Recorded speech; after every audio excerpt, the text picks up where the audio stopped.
ভাই এই নেন তেল। কয় টাকা? ভাই 200 টাকা। এই নেন। রমজান মাস উপলক্ষে এই বাজারে সবাই দ্রব্যমূল্যের দাম বাড়াইছে, আপনি বাড়াননি? না ভাই আমি বাড়াইনি, ব্যবসা জিনিসটা হচ্ছে হালাল, দ্রব্যমূল্যের দাম অতিরিক্ত নিয়ে ব্যবসাকে আমি হারাম করব না। বাজারে সবাই আপনাকে নিয়ে আলোচনা করতেছে, ওরা সবাই দাম বাড়াইছে, আপনি দাম বাড়াননি, ওরা কিন্তু আপনার ক্ষতি করতে পারে। ভাই আমি তো শুধু রমজান মাসে ব্যবসা করব না, সারা বছরই ব্যবসা করবো। আর ব্যবসার মূলধন হচ্ছে সততা। আর তার থেকে বড় কথা, আমাদের সমাজে অনেক গরিব অসহায় মানুষ আছে, তারা রমজান মাসে কম কাম করে। আমি যদি দ্রব্যমূল্যের দাম কম রাখি তাহলে তো এখান থেকে কিছু টাকা সাশ্রয় হবে, ওরা এই টাকাতে অন্য কিছু কিনবে। আপনার মতো যদি সকল ব্যবসায়ী হতো তাহলে সমাজটা কত সুন্দর হতো। আচ্ছা ভাই থাকেন। ঠিক আছে, আবার আসবেন। ভাই ফোন করছিলেন, কোনো সমস্যা হয়েছে নাকি? একটু দাঁড়াও, এই দোকানটা দেখিস তো। ভাই বলেন। ওইদিকে চলো।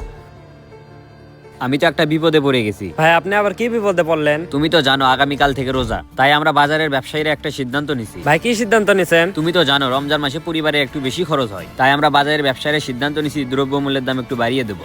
সমস্যা কি, বাড়ান। আমরা তো সকল ব্যবসায়ী রাজি, কিন্তু ওই জুবাইর রাজি হচ্ছে না। আমরা যদি সকল দ্রব্যমূল্যের দাম বাড়িয়ে দেই, ওই জুবাইর যদি না বাড়ায়, তখন তো সকল কাস্টমার ওর দোকানে যাবে। আপনারা যে দ্রব্যমূল্যের দাম বাড়াবেন, এটা কি জুবাইরকে বলছেন? আমি বলিনি, অন্যান্য ব্যবসায়ীরা বলছে, কিন্তু ও রাজি হয়নি। আপনি একটা কাজ করেন, আপনি জুবাইরের সাথে কথা বলেন। ও যদি না রাজি হয় তাহলে আমি ওর সাথে কথা বলবো নি। আমার মনে হয় ও আমার কথা শুনবে না। বললে তো আর কোনো ক্ষতি নেই। তুমি একটা কথা বুঝো, এই রমজান মাসে হচ্ছে ব্যবসা করার মাস। এই মাসে যদি ব্যবসা না করতে পারি তাহলে কোন মাসে ব্যবসা করবো? তার মধ্যে 1 মাস আগে বিয়ে করছি, বইয়ের তো একটা খরচের ব্যাপার আছে। আচ্ছা ভাই, আপনি ওর সাথে কথা বলেন, যদি না শুনে আমি ওর সাথে কথা বলবো নি। হুজুর আগামীকাল বাড়িতে ইফতার করাবো, আপনি সহ আপনার ইতিমখানার বাচ্চাদের দাওয়াত। তোমার বড় ভাইকে দেখি না, এখন কই থাকে? হুজুর বড় ভাইতে শ্বশুর বাড়িতে থাকে, ওখান থেকে অফিস কাছে, মাঝে মধ্যে এখানে ঘুরতে আসে। তোমার বড় ভাইকে দেখি না তো, এই জন্য জিজ্ঞেস করলাম। আচ্ছা হুজুর, আপনার ইতিমখানার কয়জন ছাত্র?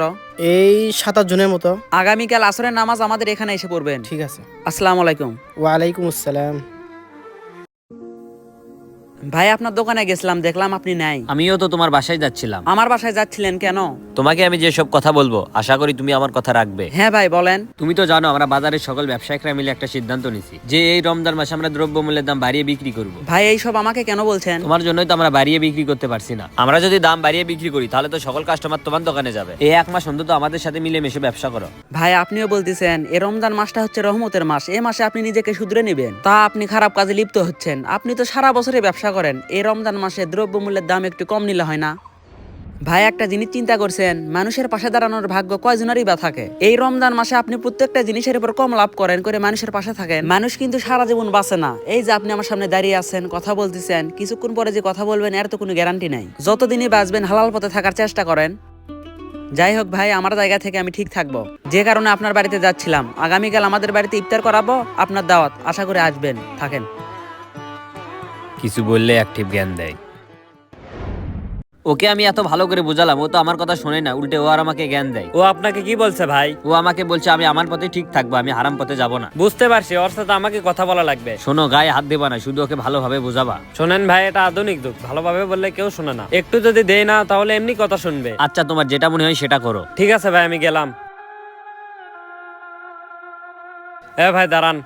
হ্যাঁ বলেন। আপনার সমস্যা কি? কই ভাই, আমার তো কোনো সমস্যা নাই। বাজারের প্রত্যেকটা দোকানদার দ্রব্যমূল্যের দাম বাড়াইছে, আপনি কেন বাড়াননি? ভাই আমি কেন দাম বাড়াবো? একটা পণ্যের যে ন্যায্য দাম সেটাই তো আমি রাখি। শোনেন, আপনার সাথে আমি বেশি পেছাল পাততে পারবো না। বাজারের প্রত্যেকটা দোকানদার প্রত্যেকটি পণ্যের নির্দিষ্ট একটা তালিকা করছে, আপনি ওই অনুযায়ী পণ্য বিক্রি করবেন। ভাই আপনার কথায় আমি একমত হতে পারলাম না। বাজারের সবাই এখন দুর্নীতি করতেছে, আমি তো ওদের সাথে দুর্নীতি করব না। আমার জায়গা থেকে আমি ঠিক থাকবো। আমি কিন্তু এখন আপনার সাথে ভালো ব্যবহার করতেছি। আমি মানুষটা কিন্তু ছোট, কিন্তু আমার কাজগুলো অনেক বড় বড়। আপনি তো মুসলমান। হ্যাঁ। আমাদের ইসলাম ধর্মে অনেক কিন্তু নিয়ম কানুন আছে, সব কিন্তু আমরা অক্ষরে অক্ষরে পালন করতে পারি না। আমি জেনে শুনে কিভাবে খারাপ কাজে লিপ্ত হই বলেন?